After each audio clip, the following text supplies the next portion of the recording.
बिस्मिल्लाहिर्रहमानिर्रहीम। शुरू अल्लाह के नाम से जो बड़ा मेहरबान निहायत रहम वाला है। अस्सलाम वालेकुम गाइस, तो स्टोरी में आपको बताना वाला हूँ कि आप shorty.st का आप कैसे अकाउंट क्रिएट कर सकते हैं। तो जस्ट मैं आपको इसको लिंक जो डिस्क्रिप्शन में दे दूंगा, आप यूआरएल देख सकते हैं। तो आप जैसे मर्जी इसको ज्वाइन करें, तो आप लोगों ने क्या करना है, ज्वाइन पर क्लिक करना है। तो जैसे इससे पहले बहुत सारी मैं ट्यूटोरियल बना शॉर्ट लिंक करने के और बाद में मजीद जो है बनाने वाला, तो लेकिन मैं आपको जो रिकमेंड करने वाला था अभी जो है रिकमेंडिंग जो कर रहा था वो यही वेबसाइट थी।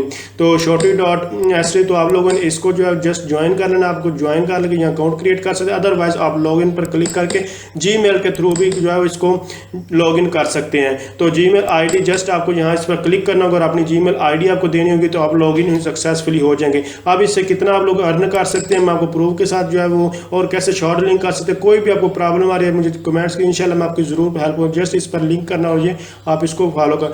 इसके अलावा यूट्यूब से कैसे अर्निंग, ब्लॉग किसे कैसे अर्निंग करनी, मैं पूरी की पूरी कंप्लीट प्ले लिस्ट बना चुका हूँ। वहाँ से मेरे चैनल से जाकर देख सकते हैं। फ्री लांसिंग से या फिर फाइवर वगैरह से कहीं से भी, तो उनके ऊपर रेडीमेड ट्यूटोरियल जो बना चुका हूँ। तो जस्ट आप लोगों ने इस तरह इसको ज्वाइन कर लेना है और आप इसको जो है वो यूज़ कर सकते हैं और अपना लिंक जो है वो लोगों के साथ शेयर करके पैसे अर्न कर सकते हैं। तो अगर आप समझ रहे हैं ये वीडियो हेल्प है, इसको लाइक शेयर और कमेंट जरूर। Thanks for watching. अल्लाह।